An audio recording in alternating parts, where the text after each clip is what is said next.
Hey, are you over 40 and struggling with aches and pains or can't figure out why you can't be successful in your sports?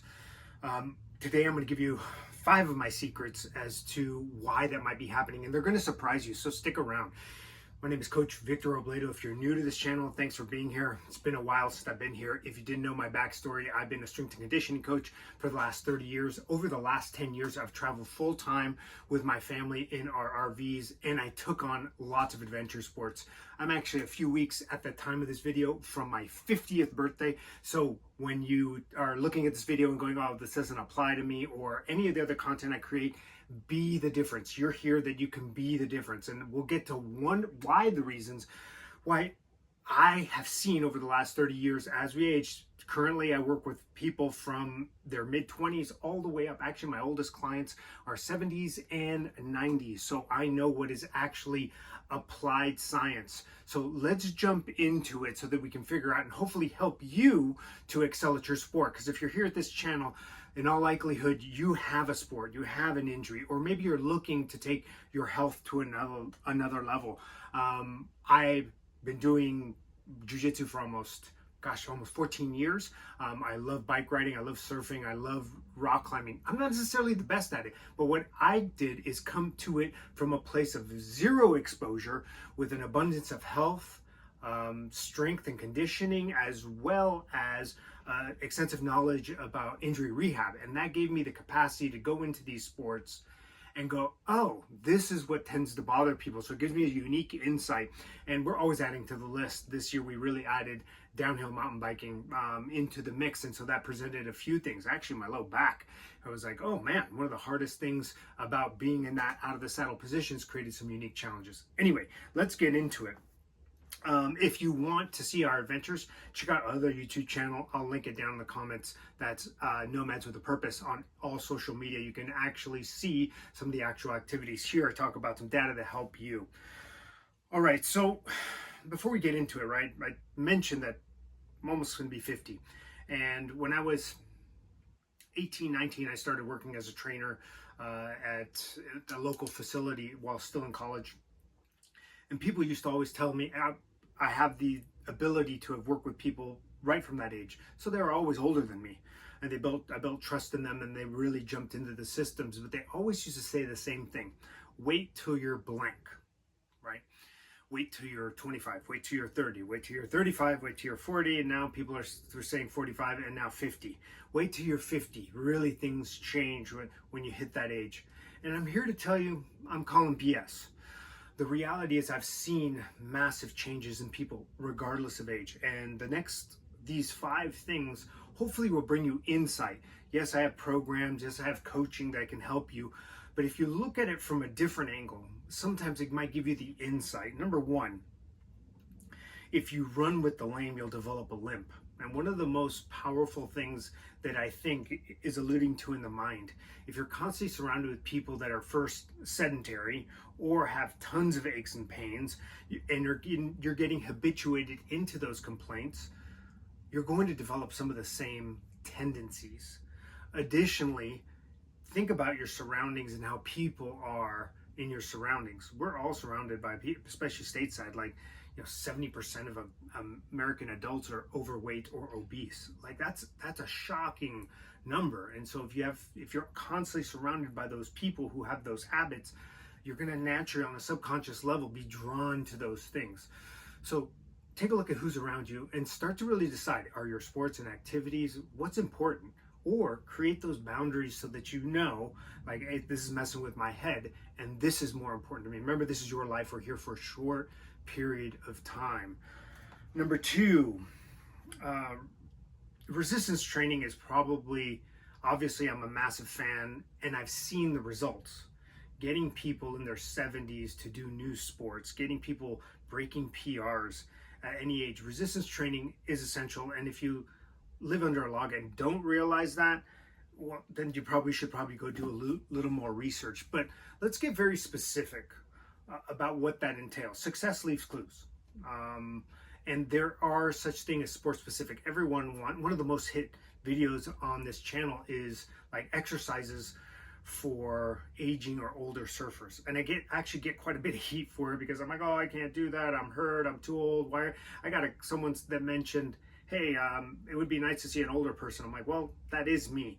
The trick here is to understand the body and how it works. While sports specifics are sexy, and a lot of trainers make a living about developing sport specifics, the problem is, and I'll give you this example, when I go train jiu-jitsu a lot, my neck gets really sore. And so the last thing I want to do oftentimes is go in and do some heavy neck work when the neck is already sore and I'm in that acute adhesion. Sometimes happens from being an extension on a surfboard. Even bike riding, you'll get a really sore neck because you're always in that position on a mountain bike or even a road bike. And so it's understanding the large muscle movements and how the body works. Stick to the basics, and they're about 10, right? And they're not fancy. Stick to the basics, build as much muscle tissue, because what I've seen is that muscle adds to the account in athletics. The more you have vested on keeping that muscle, the more you can work on elongating your proficiency in a sport and limit the total amount of very sport specific. So if you're paddling, laying on a board and paddling over and over, and you just go in the water working paddle strength, while that is valuable personally as a strength coach and even myself, I'd rather save that for the sport. So I wouldn't necessarily want to do my strength training on a bike. I'm going to go do my strength training in the weight room and then go apply the sport specific endurance by doing the sport. Especially as we age, we don't have the luxury of having the training time that we once did. So you want to get in the water, get on the mountain, and or get on the trail, whatever that is. Let's see, number three, I'm sorry. The fascial link. Now this one is a big one, guys. It's super important that we honor the involvement of the fascia, that tissue that goes on the outside of the muscle. And as I work with my clients, it becomes clear that we have to honor the state of the muscle. So if you go out and you go surf and you come out and your back's sore from it, and you've had extensive, like you've gone to soft tissue specialists, you potentially have gone even maybe a chiropractor or even a doctor, and they've evaluated like, oh, this is what I got, or the significance of that is pretty high. Sure, you have to honor those things. But in my experience, there are other signs in the fascia chronically, areas that feel tight but while still are mobile.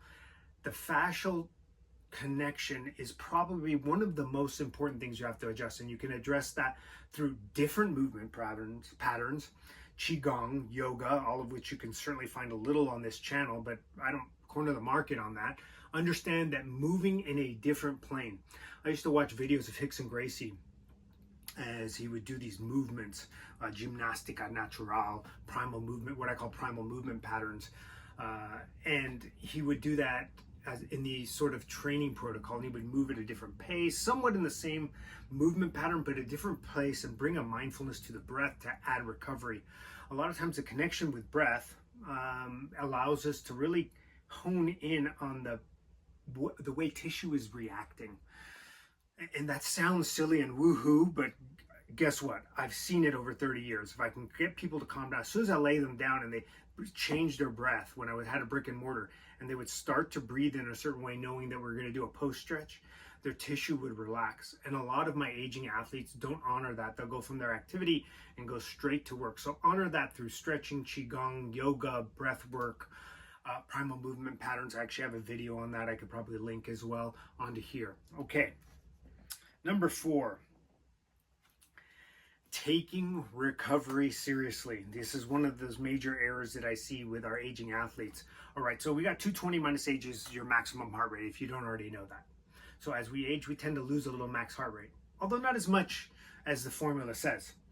So once you've established that, we know what the top end, that ceiling is. And one of the easiest ways to impact your capacity is to bring the basement down. And so recovery can really be enhanced through the use of breath work and other modalities, ice baths, anti-inflammatory foods, sleep, booze, drugs, all of which can knock your capacity down.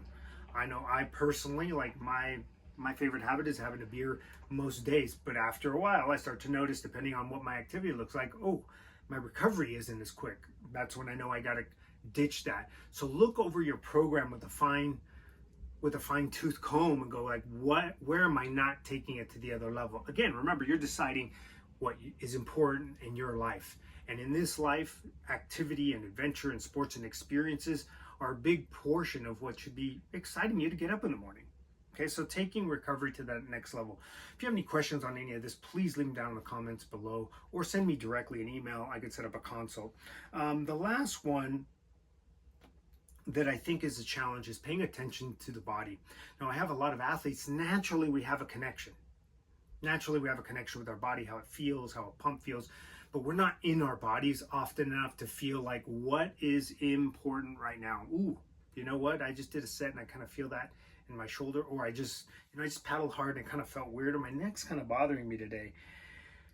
And one of the things I get a lot of being in this business is like, hey, what are your capacity? People's always asking me numbers, my proficiency, how fast pull-ups, how fast can you run? I'm like, all of which to me doesn't matter as much as my experiences these days, and staying on the mat, staying on the trail, being involved with my family. That's the most important thing for me. That said, because I recorded and have data for so many years, I started recording data when I was in 6th grade, writing journals. I know in my head when I'm not hitting a number. If I lay under a bench press, for example, put 2 plates on, I know how many I should be able to get. And if I don't get that, often I go, that's a signal from my central nervous system. Maybe I'm a little tired, maybe I haven't gotten sleep, or I haven't recovered.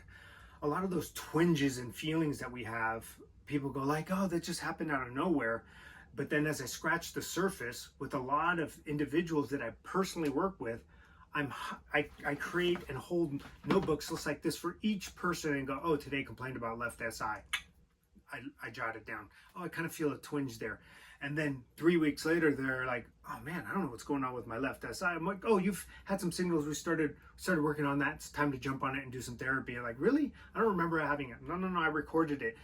And so this is why it's super important to kind of track on a mental level, like, how am I feeling today? Is my energy up? Is my energy low? What do I feel like I actually need? Separating discipline from actual joy. For me, that was essential, right? Because I had a plan. And while linear periodization, where we use a gradual progressive overload, really fits into a model beautifully, it doesn't really work for people that working people that are busy, have families. Non-linear, right? Kind of going up and down with the context. I always tell my clients 52 weeks. I have a plan for you guys. I want to hit these goals within the year. It just depends on what's happening in your life. Sometimes we'll have to adjust for illness. Sometimes stress increases, something happens at work, and we make adjustments. But the important thing to do is that you can lay a brick. That doesn't mean it gives you the ability to like just take time off. It's important to still lay that brick for health and wellness, resistance training, eating good food, etc. So those are my 5 things, guys, that I think I wanted to share with you. Like I said, leave me any questions down in the comments below, and I look forward to hearing from you.